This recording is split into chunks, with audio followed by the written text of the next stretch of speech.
Time travel back to the year 800 AD and walk through the cities of Texas. Here's what you would have seen. We begin our time-traveling adventure in the modern-day city of San Antonio. Back in 800 AD, this area was inhabited by the Coahuiltecans, a Native American tribe that thrived along the San Antonio River. Their way of life revolved around hunting and gathering, fishing in the river, and trading with other local tribes. Their settlements were small and scattered throughout the region. No large cities existed here at the time. However, if you were to wander along the river, you would have found small villages with thatched huts made from materials like cane and branches. These huts were typically circular or rectangular in shape and served as homes for the indigenous people. The Coahuiltecan people had a deep connection to the land and the resources it provided. They hunted animals such as deer, rabbits, and wild turkeys for food and clothing. They also gathered plants, fruits, and nuts for sustenance. Fishing was an important activity as the San Antonio River was rich in fish. The indigenous people used spears, nets, and other primitive tools to catch fish for their meals.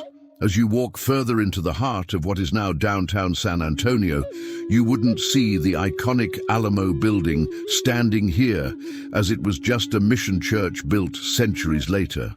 Instead, you'd find a small village of the Coahuiltecans living their daily lives along the riverbanks.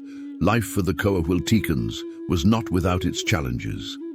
They frequently engaged in warfare with neighboring tribes over resources and territory.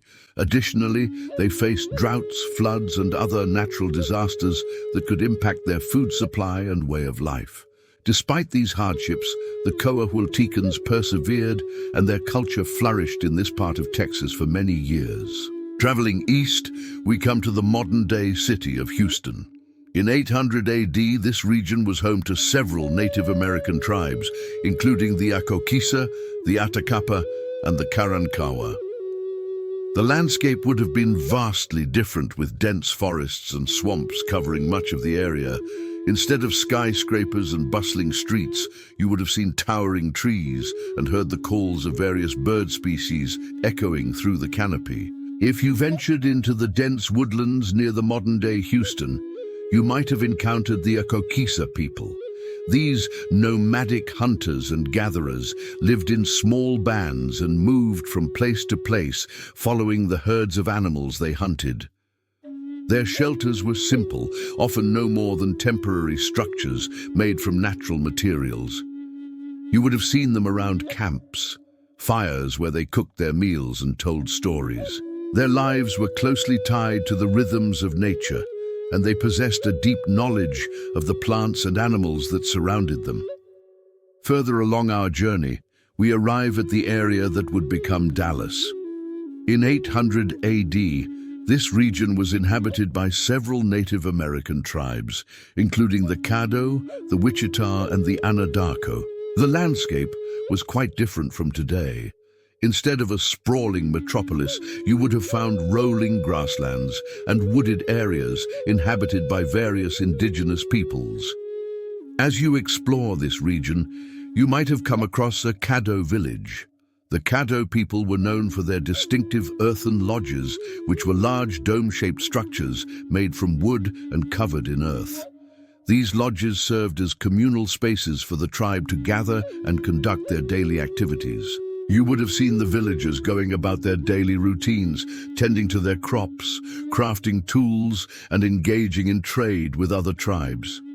The Caddo were skilled farmers, growing crops such as corn, beans, and squash.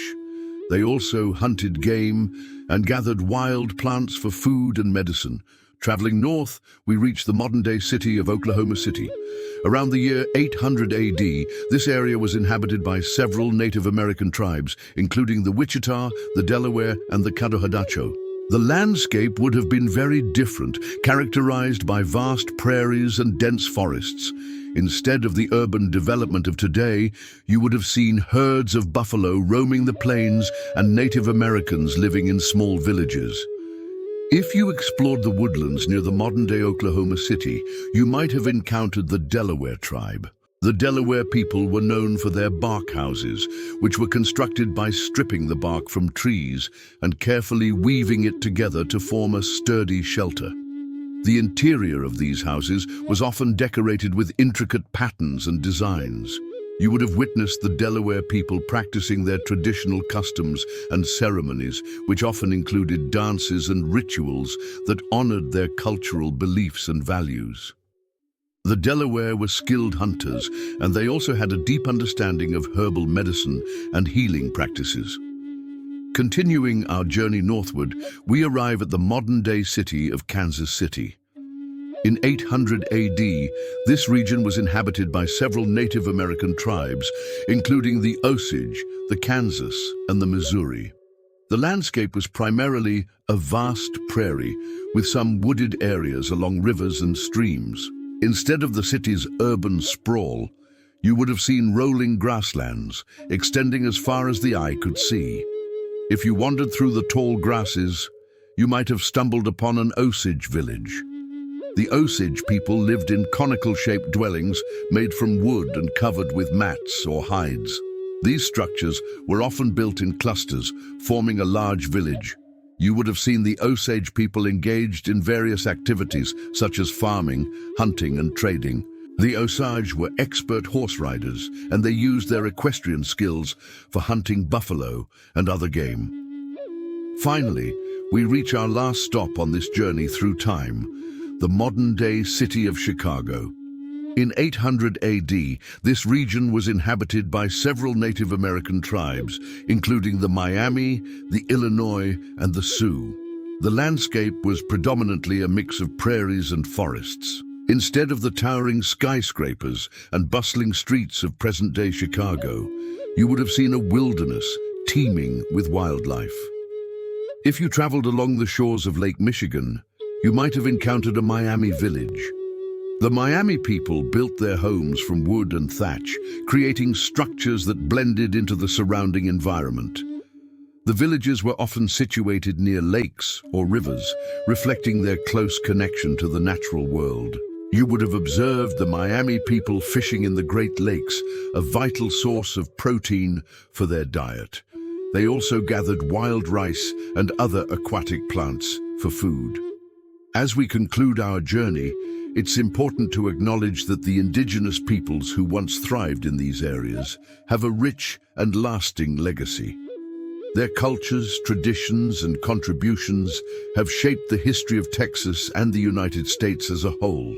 Walking through the cities of Texas in 800 AD provides a fascinating glimpse into the past. It allows us to imagine the landscapes and way of life that existed long before the modern cities took shape. By exploring this journey, we gain a deeper appreciation for the indigenous peoples who called this land home and their profound connection to the natural world. Thank you for joining us on this journey through time. We hope you enjoyed learning about what Texas would have looked like if you had visited in 800 AD. If you want to learn about other places around the world in earlier times, please let us know in the comments. And don't forget to subscribe for more educational videos.